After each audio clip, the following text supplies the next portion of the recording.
Hi, welcome back to Lady Love Said Reads. In today's video, I will be sharing with you 10 books that meet the theme of woman versus the void.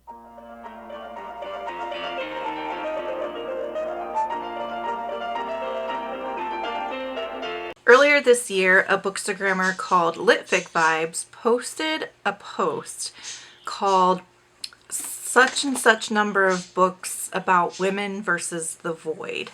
This is a theme that is found in a lot of different books. It's related or thought of as the subgenre of sad girl litfic. You've heard me talk about that genre a lot. So within the realm of literary fiction, there's a subgenre that I've identified that really focuses on sad girls, sad women, women who are depressed, women who are self-destructive. But I think that this theme and this type of character can be found in a lot of different styles and genres of books. And in fact, the list that Litfic Vibes provides in her Instagram post includes books from a lot of different genres. So I kind of define this more as a theme where the main character identifies as a woman and she's really trying to figure out her life, figure herself out. She's really depressed. Often she is self-destructive and makes self-destructive choices. And through the course of the book, you see her coming into herself and kind of not necessarily overcoming her depression, but finding certain types of meaning in her life. And it's a genre I'm obsessed with.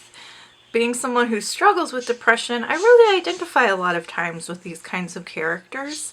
When I saw that post on Instagram, I thought, you know what, I'm gonna read all of the books in this post, because when I looked at it, I had already read a really good chunk of them and loved them. And so I said, okay, we're just gonna read them all and we're gonna turn it into a video series. When I looked at the post, I started to write down all of the books listed in my bullet journal, and there was about 100 of them, actually. What I'm going to do is break it up into groups of 10.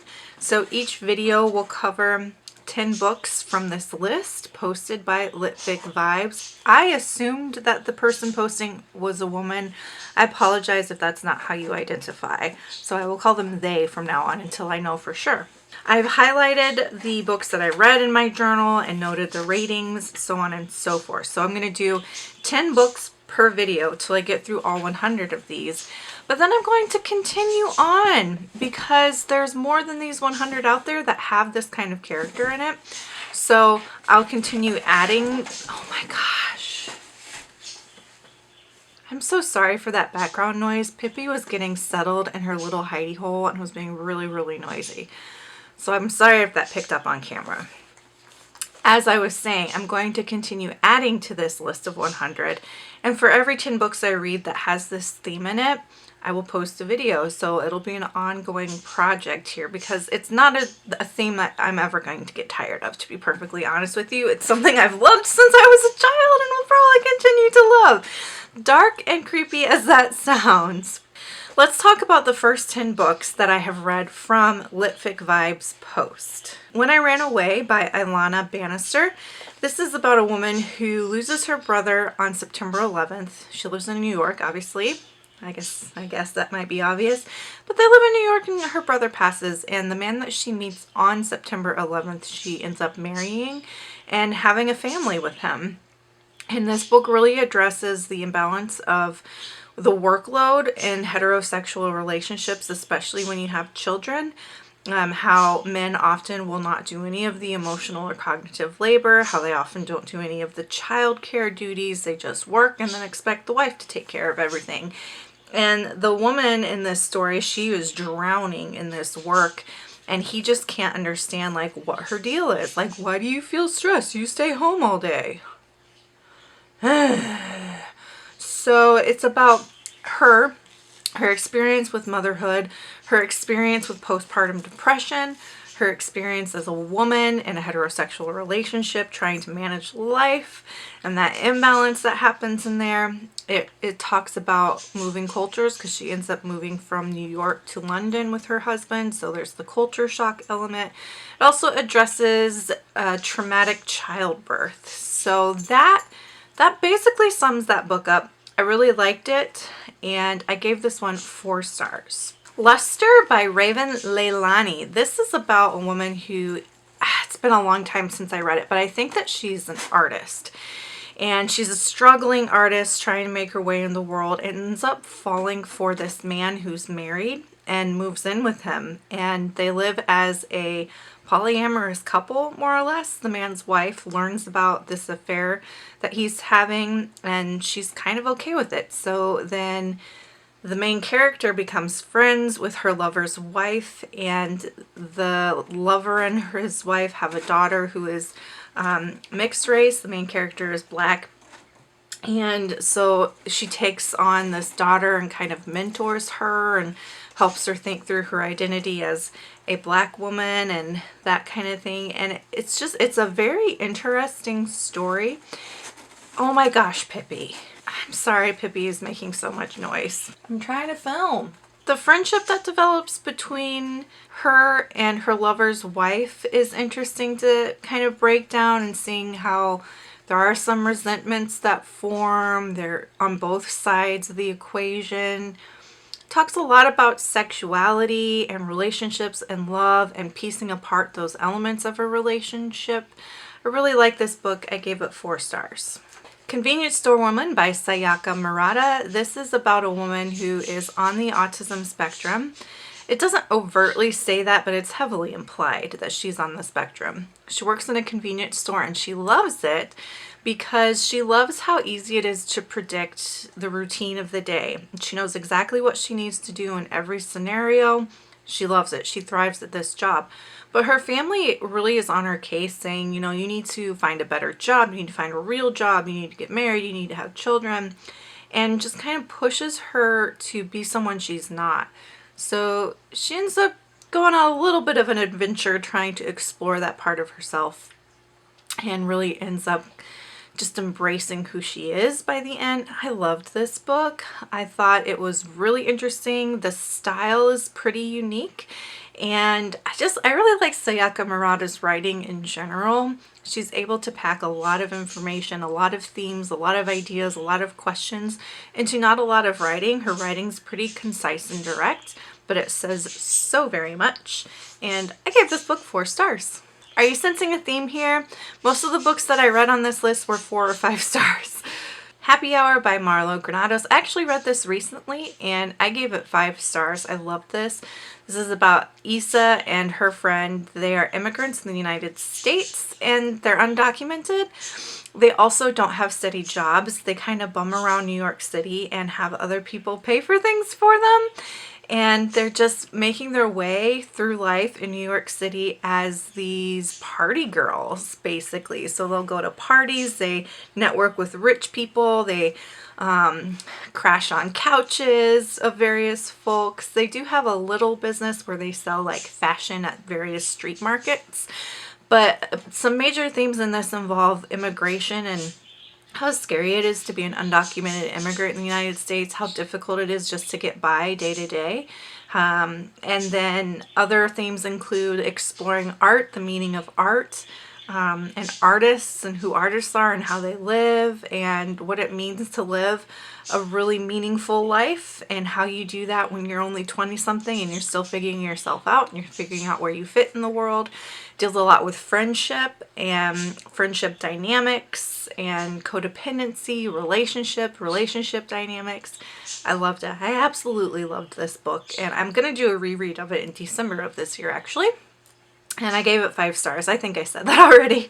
The Bell Jar by Sylvia Plath. I have read this book multiple times in my life, and every time it's a 5-star read. This is a classic. It's a modern classic, and it's about a woman who is also just trying to figure herself out. She is a university student who's really struggling with depression, and the depiction of depression in this is so well done, and it's so accurate.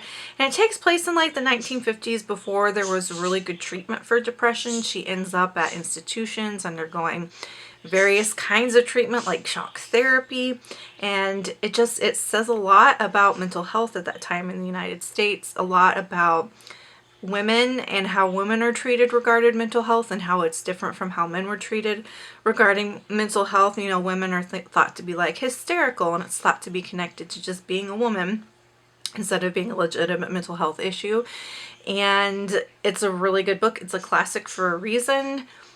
5 stars. Gone Girl by Gillian Flynn. This one I thought was surprising that it was on this list, because it's not lit fic. It is definitely a thriller, but it's a very thoughtful and well done thriller. I think everybody knows what Gone Girl is about at this point, but a woman goes missing and her husband is, you know, thought to have murdered her, essentially.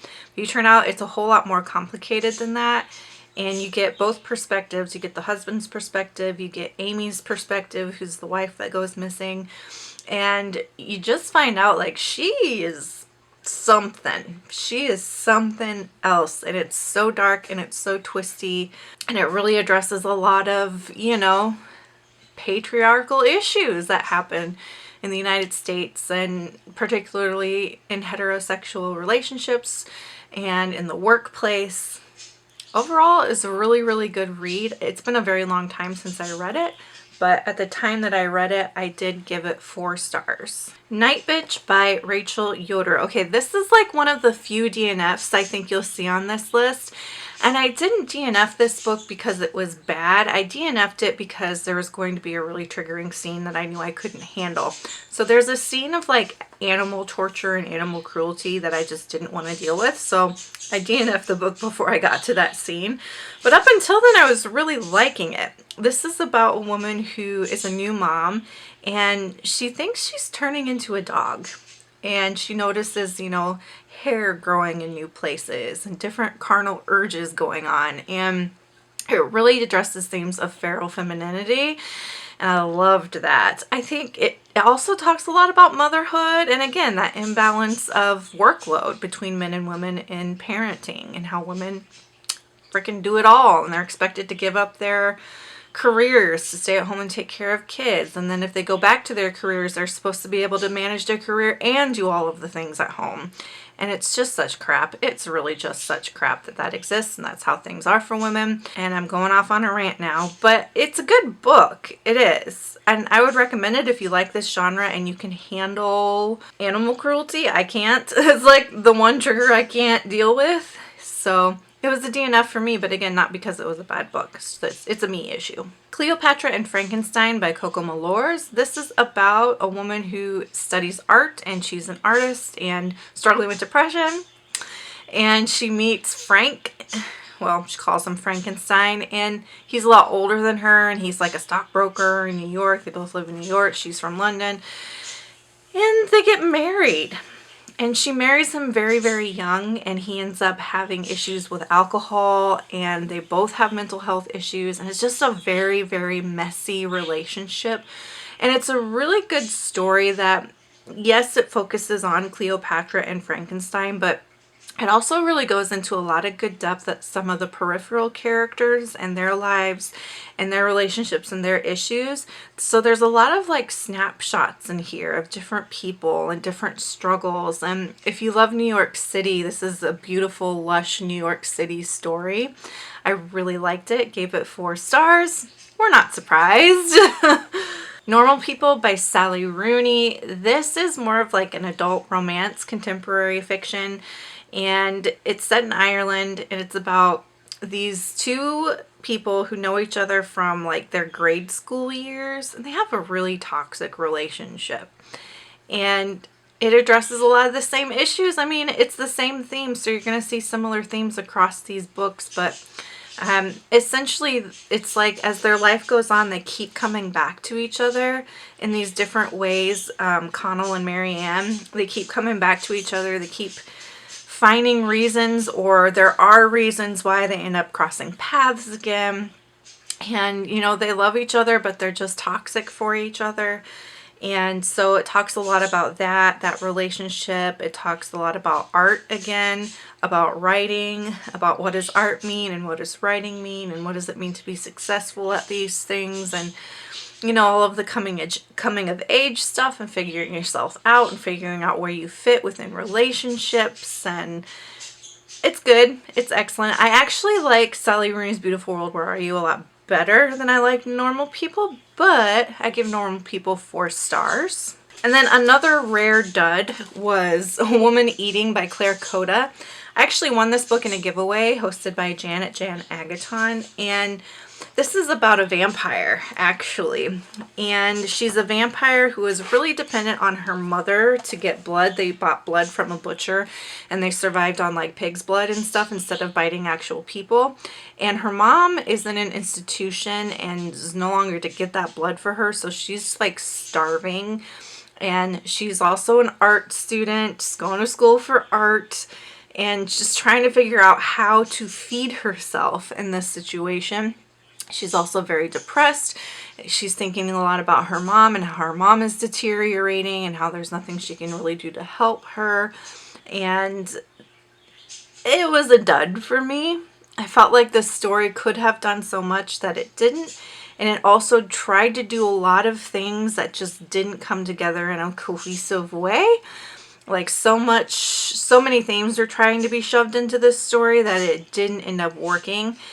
Like they were addressing racism and sexism and economic differences and aging and parenthood and parent issues and daddy issues, and like it was a lot and it wasn't put together well. I was so disappointed because I love the cover, and I literally have kept this book just because of the cover.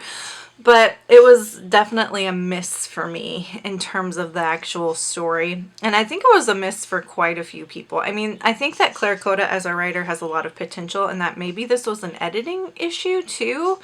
You know, maybe her and the editor didn't quite mesh and something went wonky there. I don't really know. She has potential, but it was not fulfilled in this story. I gave it 2 stars. That's my first 10. My first 10 recommendations, or my first 10 reads of that Bookstagram post for books addressing the theme of women versus the void. Have you read any of the books in that post? I'll link it down below.